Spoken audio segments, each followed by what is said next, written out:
All right, welcome back to Module 4. Now it is time for you to start inputting your own data. So first, we're going to walk through how to customize this gradebook to fit your needs. So before you start diving into this resource yourself, I want to go over a few, let me move my face here, a few different tabs that will help you here in the toolbar. Okay, number one. You will notice, okay, we have all these different boxes. You can use this border tool here by clicking all borders. You can have those nice structured lines. You can even go through and adjust the thickness. I like to have about a 2 there, so that's 1. You will also notice if you for this, you will notice I got rid of all the boxes and I made it into one tab because I merged all the cells. If I take the cells away, you're going to notice now I have all these boxes back, okay? And don't forget your undo. So I always do Control Z to undo anything that I might say, ooh, I don't like that, and go back, okay? So merge cells is going to be your best friend. Borders, another best friend. Okay, you should already know how to pick up your colors, but there are ways for you to customize and create your own color scale.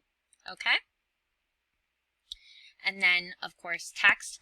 Another important factor you're going to notice, or tool I should say, you're going to notice that the writing is going up. I did this by clicking on the text rotation, okay? Right now you're going to notice that it rotates up. As you type, you're going to notice that it is horizontal, but as soon as you click enter or click onto another box, it's going to arrange from bottom up. You can do bottom down. Personally, I don't like that look. You can minimize if the words are too big. You can fluctuate that. I'm going to bring it back to what it was.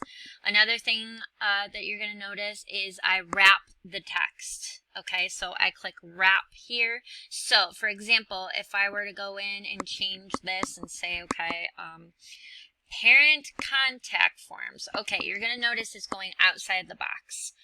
By clicking text wrapping, now it's going to make sure that it does not go outside the box. It stays within. I also like to keep everything centered. Okay. Another great tool you're going to notice, if you click this tab over here where my mouse is on the left, you can highlight everything. I personally recommend doing this first.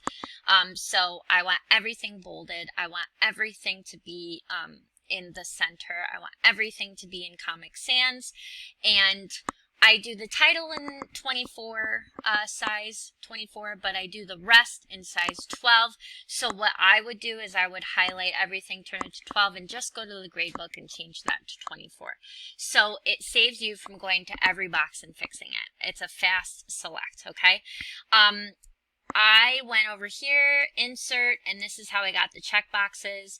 Again, you can click and drag, okay, like so. And that's how I insert the check boxes. If I don't want the check boxes, I believe I can just click there. Oh, okay, so excuse me. That's how you get a checkbox, okay? This is actually a drop down.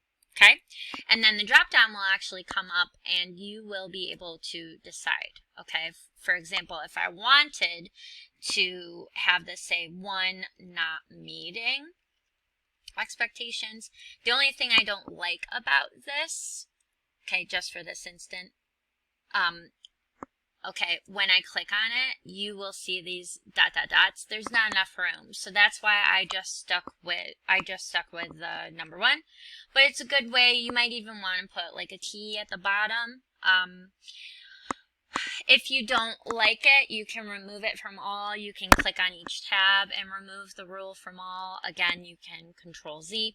So these are just a couple tools that you're going to want to know as you build the gradebook based on your needs. Also, don't forget you can customize every box and retype. Now, don't be afraid. I did make sure that every one of you that are in this workshop today are receiving your own individual blank copy, so you will not be altering my copy and you will not be altering each other's. So I highly recommend, if you want to even make a copy for yourself before you even make these edits, so you have a blank copy. Say you mess around with the resource a little bit and you're like, oh man, I just wish that I could go back.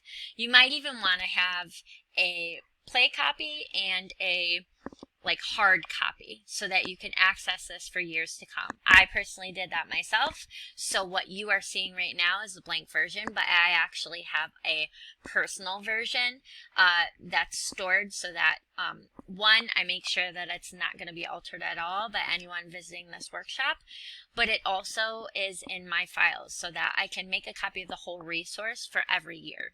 Okay?